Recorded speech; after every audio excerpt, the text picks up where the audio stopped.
Samuel Huntington first published an article called The Clash of Civilizations in the Journal of Foreign Affairs in 1993. It incited more debate than any piece of writing that has been seen since George Kennan's X article in the 1940s. In response, Huntington has now expanded his treatise into a book, The Clash of Civilizations and the Remaking of World Order. He asserts that in the coming decades, the world will divide not along political lines, but cultural lines. The thriving Muslim and East Asian societies will challenge Western dominance, and the United States, used to being a world leader, will need to reevaluate its policies on foreign intervention and domestic immigration in order to remain a major player. I am pleased to have the author of these provocative ideas on this broadcast this evening, because as many people who watch this show know, many people are suggesting that over the next 4 years, there will be important tests of how the world is shaping up as we enter the next millennium, and as this administration looks for its own effort to leave its impact, may very well find that in the foreign policy arena. Welcome to the broadcast. Thank you very much. Delighted to be here. I want to just explore this through your words, the ideas that you set forth. Tell me what you are saying here and how the world is now different after the Cold War, and what forces are at work, and what ought we recognize, and what the United States has to do. Well, that might require quite a long speech, but during the Cold War, as we know, the world was divided into three parts, basically. The free world led by the United States, the communist bloc led by the Soviet Union, and the more or less non-aligned third world, where much of the conflict between the other two worlds took place.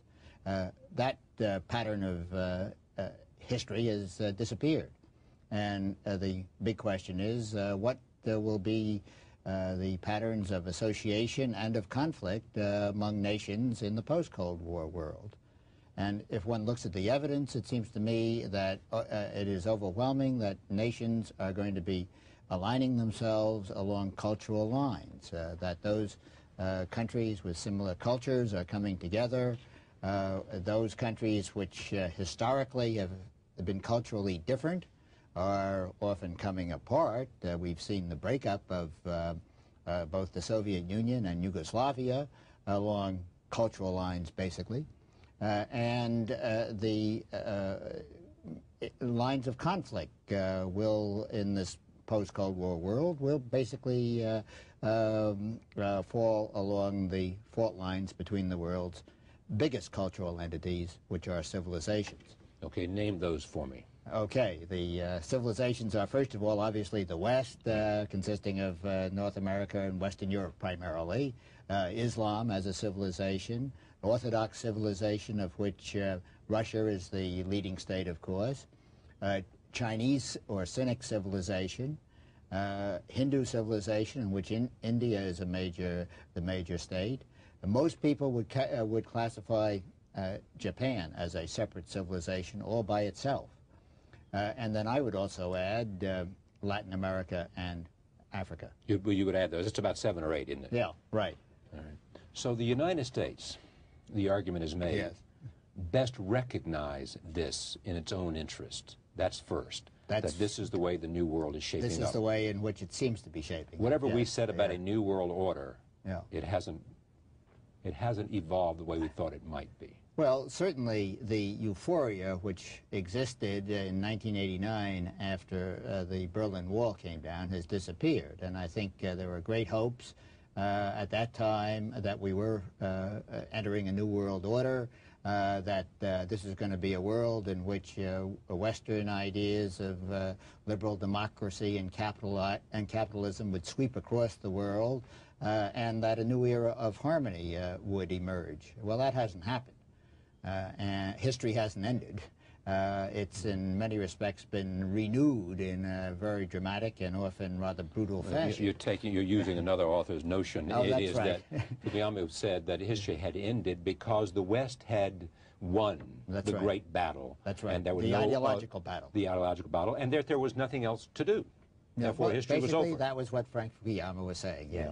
And he, in reviewing your book in the Wall Street Journal, took issue with, obviously, I mean, there is a great... That's right.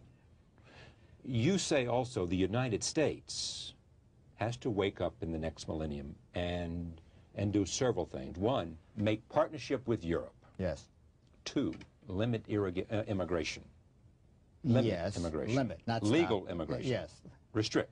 Well, reduce immigration for a period of time. I would very much support the recommendations of the Commission on Immigration that reported a couple of years ago, that was chaired by the late Barbara Jordan, who urged a reduction in legal immigration from something over 800,000 down to something like 500 or 600,000. It seems to me we've had so many immigrants coming into this country since the laws were changed in 1965 that we've arrived at a point where we should pause and concentrate upon assimilating these millions of new immigrants who have come in. Several criticisms Yes. have been made, and you've heard most of them, but let me go at them. Okay. One is that those parties that react to, I mean, you look at what's happening in the Islamic Revolution, you say it's driven by a kind of cultural and civilizing force, a civilization force. B, there are others, though, would say that most of the states that you suggest are in one camp or the other are simply acting out of national interest in the way that nation-states have always acted. Well, that's absolutely true. Nation-states have always acted out of national interest and will continue to do so. The important question is, how do they define their national interests? And what my argument is, that they are defining their national interests now increasingly in cultural terms, and seeing those countries which have very different cultures, often as threats to themselves, and aligning themselves with countries with similar cultures. Look at what's happened in the Balkans, which was divided during the Cold War with Bulgaria and Romania in the Warsaw Pact, Greece and Turkey in NATO, Yugoslavia non-aligned, and Albania off by itself, an occasional friend of Communist China. But what has happened now? Yugoslavia is broken up. Serbia, and along with Bulgaria and Greece, have formed what they describe as an Orthodox Entente. The Catholic parts of Yugoslavia, Slovenia, and Croatia are knocking on the door to get into Western European institutions. Turkey is resuming its role as the protector of the Muslims in the Balkans, in Bosnia and in Albania. Greece and Turkey are allies in NATO. And of course, they were allies in NATO because they saw a common threat from the Soviet Union. Now that that threat is gone, are more teetering on the brink of violence against each other. In your judgment, Yugoslavia is split up along cultural lines. Right. Others will argue that it was not cultural or even religious lines, that it was, in fact, driven by nationalistic lines. Well, those were the forces that whatever, you can put any label you want on them. The fact of the matter is that Yugoslavia divided up along lines which were, you can call nationalist, you can, or religious or civilizational, but it was basically Orthodox Serbs and Catholic supported Croats. By Russians? Supported by Russians. Catholic Croats, supported by several of the Catholic countries of Western Europe. And Muslim Bosnia supported by Judeo-Christian United States. Exactly, which, as I point out in the book, was the anomaly. But as we now know, it wasn't the United States that provided most of the help to the Bosnian Muslims. It was the Iranians. It was the Muslim world generally. It was the Bosnian Muslims became a very popular cause throughout the Muslim world, and it was the Iranians, the Saudi Arabians, Turkey, Malaysia, other countries which furnished arms and poured in hundreds of millions of dollars, probably close to $2 billion to support the Bosnian Muslims. You also make, tell me how you look at the idea of sort of Western culture as a vehicle or as a reflection of the triumph of the Western model. Well, I don't know that I exactly look at it that way. I think Western culture is quite unique, and one can trace the emergence of the central elements of Western culture and civilization back 1,000 years. And they have made the West quite different from most other civilizations in terms of our concepts of the rule of law, separation of church and state, rights of the individuals, the pluralistic nature of Western society historically is quite unique, and that makes Western culture very different. And I think it is the reason why 500 years or so ago, the West took the initiative in modernizing the world and in conquering a good part of the world in the process. And other civilizations are now trying to catch up, and of course the East Asian civilizations are well on the way there. And Western modernization... Well, I think one has to draw a distinction between what is modern and what is Western. What's the distinction? Well, all peoples virtually wish to become modern. They want to be wealthy, they want to have modern technology, modern science, all the benefits of the existence of existence in the modern world. But that doesn't necessarily mean they want to import Western culture. In fact, in most of these other societies and civilizations, they very explicitly don't want to. Now, whether they can separate the two all that well is uncertain. They are certainly, however, making great efforts to do so. And of course, we have countries such as Japan, which are thoroughly modern, but I don't think anybody would call Japan Western. But it has adapted much of the Western culture, and the Western culture is a predominant part of, is a significant part of that the economic base, isn't it?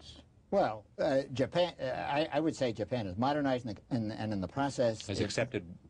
Sure, it's imported elements of Western culture, but it's hard for me to think of Japan as being Western. And I don't think the Japanese think of Japan as being Western. They recognize the very fundamental differences between their society and culture and way of life and that which exists here in the United States. Do you think those that look at the power of global capitalism yes, overemphasize its impact in terms of its impact on the world? For example, as you know, Tom Friedman wrote an interesting piece, partly tongue-in-cheek, in which he said, there are no two countries which have a McDonald's franchise that have ever fought a war against each other. Well, suggesting the notion, he said tongue-in-cheek, that in fact, having a McDonald's franchise represents a certain level of economic development.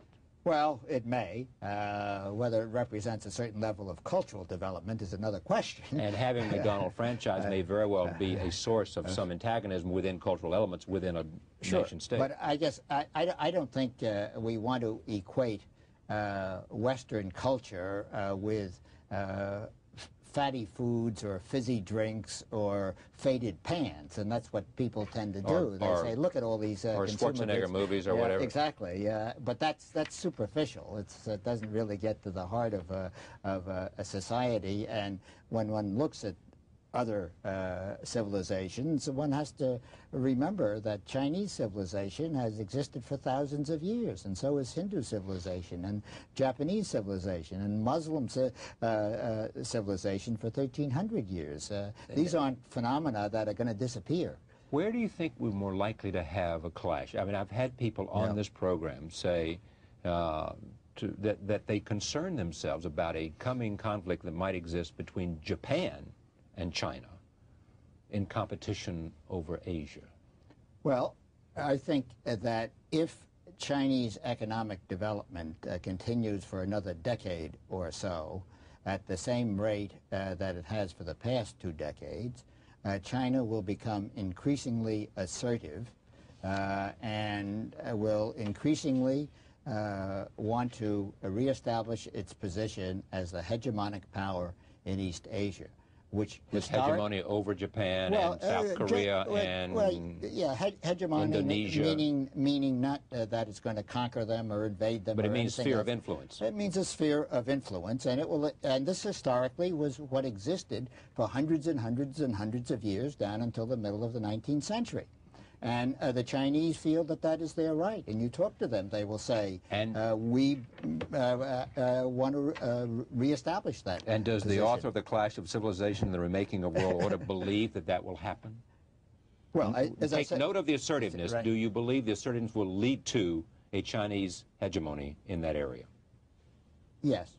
But on the assumption that the economic development of China continues, on the assumption that China remains a unified entity, which I think is very likely, then I think China will reassert its hegemony. And you mentioned Japan. A key question is, how will Japan react to this? An even more important question is, how will the United States react to it? And what can you contribute to that idea, that question, how the United States will react to it? Well, historically, we have always opposed the domination of either Europe or East Asia by any single power. And in this century, we have fought 2 world wars and 1 Cold War in order to prevent any single power dominating those parts of the world. And the big question is, are we ready to confront China? Well, Richard Bernstein, who gave you a good review in the New York Times, essentially has a book coming out along with Mr. Monroe, in which he says the title is The Coming War with China. Well, I don't think it's necessarily coming, but I think it's going to pose a major problem for the United States. There is also the assertiveness that you take note of, I think, I mean, I may be reading your book wrong, of Islamic civilization in its own area. Peoples, yes. Islamic peoples, whether both in the Middle East and, and in the Aegean area. Yes. Right. And is that likely to lead to a conflict in which the United States cannot stay out of? Well, I don't think it's likely to lead to any major conflict. One of the distinctive characteristics of Islam as a civilization today is that there is no single dominant core Islamic state. Islam is very divided. Muslims are fighting themselves. They also are fighting most of their neighbors off and on. And well, doesn't that erode your theory? What? That there's conflict within the Islamic community? No, and that there is it's a refinement to my theory.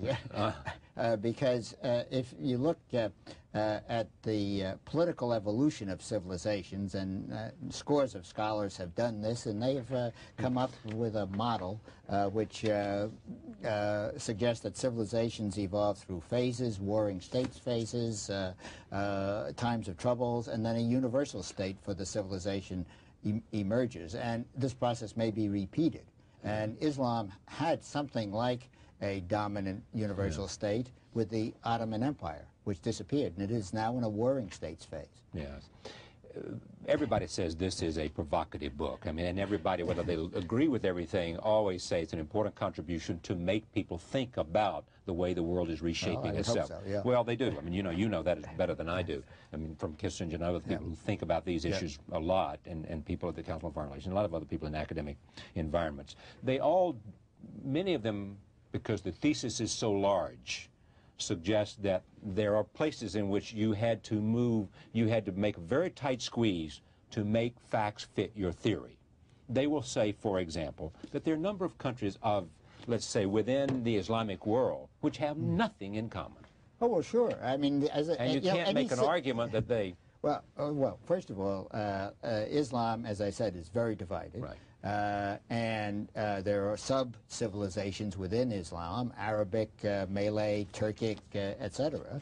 And there is a competition going on for leadership in Islam. And this is one of the destabilizing forces at work today. You mentioned earlier that Iran and Saudi Arabia were furnishing arms and support to the Bosnian Muslims. They were competing with each other doing that because they're trying to assert themselves as leaders of Islam. And those 2 countries, Iran and Saudi Arabia, have furnished support to many other Muslim groups fighting non-Muslims. You also say it's United States should not get involved in the question of human rights as a part of its trade policy with respect to China. There seems to be the United States ought to keep, I'm using layman's language, keep its nose out of other nations' business. Well, I believe that the United States should do what it can to promote our values of human rights and democracy. I think we have to recognize that there are great resistances, obstacles to doing this in many parts of the world, both cultural obstacles and economic obstacles.